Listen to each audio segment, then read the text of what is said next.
Doma Sports Talk worldwide with some news from the world of boxing. So y'all know what time it is. You ain't in a rush to get concussed. Now, unfortunately, it's some more Canelo news. Canelo Alvarez, we still got the residue of that loss he took, right? This is a lot going on. It's going to be interesting. We don't want to talk about him too much, but it's going to be interesting. One thing I heard that's not interesting, I got to let you know. And that is that Canelo is looking at Gennady Golovkin very hard. That's the fight that they're going to look for. And I know this is just how the pattern, how Canelo works. Basically, Gennady Golovkin is still a name. Shouldn't be, but still a name. And it's somebody he can fight and bring up to 168 pounds because he's probably going to go back down. Now, it's going to be interesting to see if he doesn't want to fight Bivol, because Bivol has said he would come down to 168 pounds to fight Canelo for all his belts that he has at 168 pounds. If Canelo doesn't accept that offer, that's going to look kind of funny.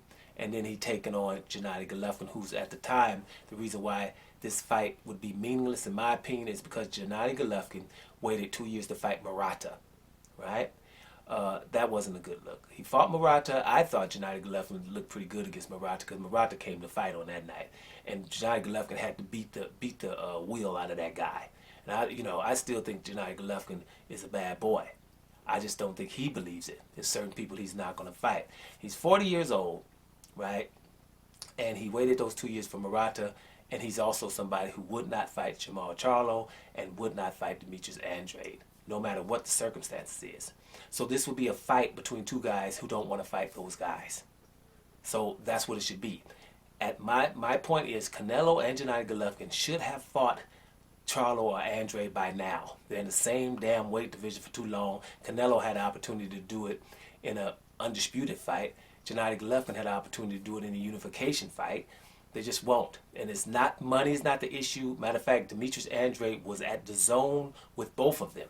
And Gennady Golovkin and Canelo told the zone, we are not fighting this guy. Even though he's here and this fight's easy to make. Made Eddie Hearn look stupid. Because he can't get Demetrius Andrade fights.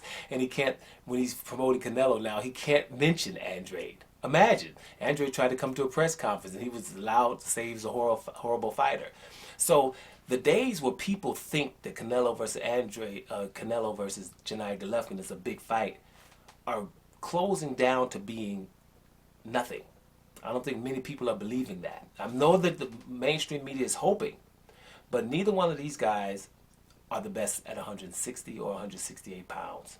Neither one of them. They would have to prove that, and they haven't until now, and they've done things extra to not prove that, right? So another reason it's meaningless is Canelo's coming off a loss, right? And like I said, Gennady Golovkin is basically, he's been there just waiting for Canelo and your boy Murata. Now, this is going to be all interesting because, let's just watch other stuff, right? Canelo lately, you're hearing a lot of people saying he was too small for Bivol, right? Now, Bivol is a small light heavyweight. So if he's too small for Bivol, then why the hell was people talking about Alexander Uzik at 201 pounds? Now, y'all remember that Bivol said, and I'm going to repeat, he laughs at when people were saying that about Canelo. It's like, what? Canelo Uzik? He ain't getting past me. He's probably still laughing right now. Right? He's got his stomach pains from laughing. Because Canelo was at 175 against a small 170 pounder, and now we're saying that he's too small for him, but we sure as hell wanted to fight Makabu at cruiserweight, 190 pounds, which actually is 200 pounds, but 190 because the WBC was going to enable Canelo to get it at 190 because they made the new Bridger weight, right? But, and Alexander Usyk at 201 pounds. Are we still thinking that he's capable of doing that? The Makabu thing, probably, but not no damn Alexander Usyk. You insulting royalty. That's what that is.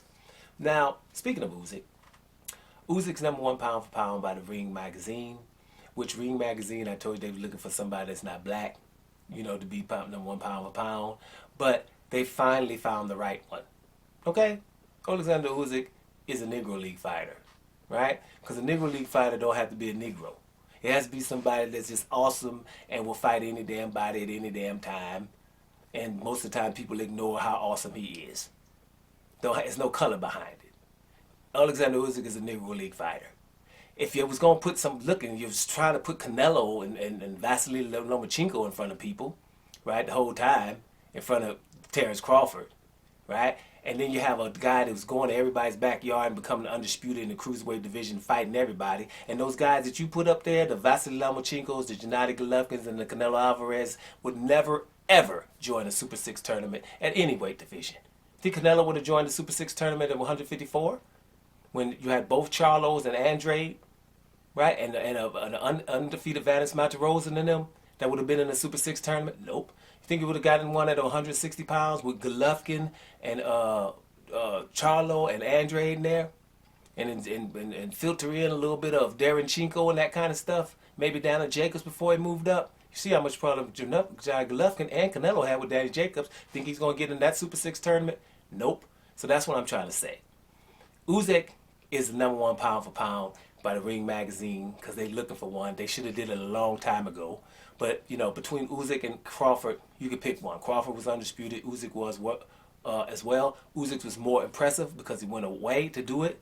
But Terrence Crawford's went up 3 divisions. So either one is okay. So I ain't going to complain about that. But it's typical Ring magazine. You should have picked Alexander Uzik a long time ago. But you know something?